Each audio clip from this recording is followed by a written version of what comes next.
Mən bu mahnını dərgahını və eşənin adından bir maşlıya həsr edirəm.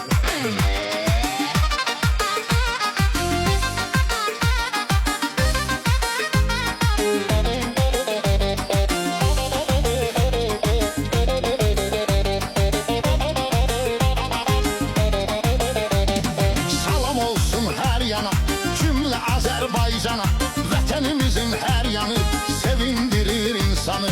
O gözəl yerdən biri, qeyd eləyim Şəmkiri, Gəncə basar zonası, igidlərin obası. Şəmkirin kəndlərindən, səfalı yerlərindən bir dənə gözəl kənddə var, ərz eləyim aşikar. İgidlər ünvanından söz açım İrmaşlıdan, İrmaşlının dağları, Kəhrizi bulaqları. Çox gözəldir təbiəti, gedən görər cənnəti. İki kənd bir adıyla yaşayır xoşhalıyla, həm aram həm də dağdır, bir sözlə mərd ocaqdır.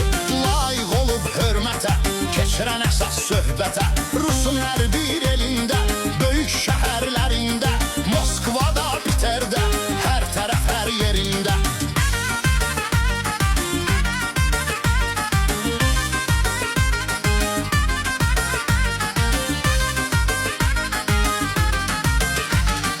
İrmaşlının mərdləri, pələngləri, şirləri, ad qoyub daim gətir, var olsun bu milləti. Şanlıdır, şöhrətlidir, hər zaman hörmətlidir, cəsarətdə şirdilər, hər an ağzı birdilər.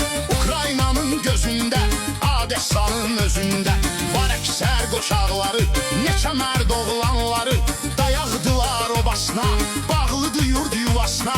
Məzluma dəstəkdilər, qoçaqlıqda təkdilər. Qədim zamandan bəri var gözəl adətləri, qalıb nər babalardan, igidər babalardan. Hər bir işdə bir olmaq, daima əl bir olmaq, dostluğa, qardaşlığa, hər zaman yoldaşlığa.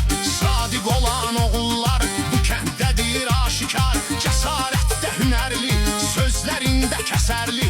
Ey igidlər diyarım, fəxrim həm iftixarım, candan əziz canımız, var olsun İrmaşlımız.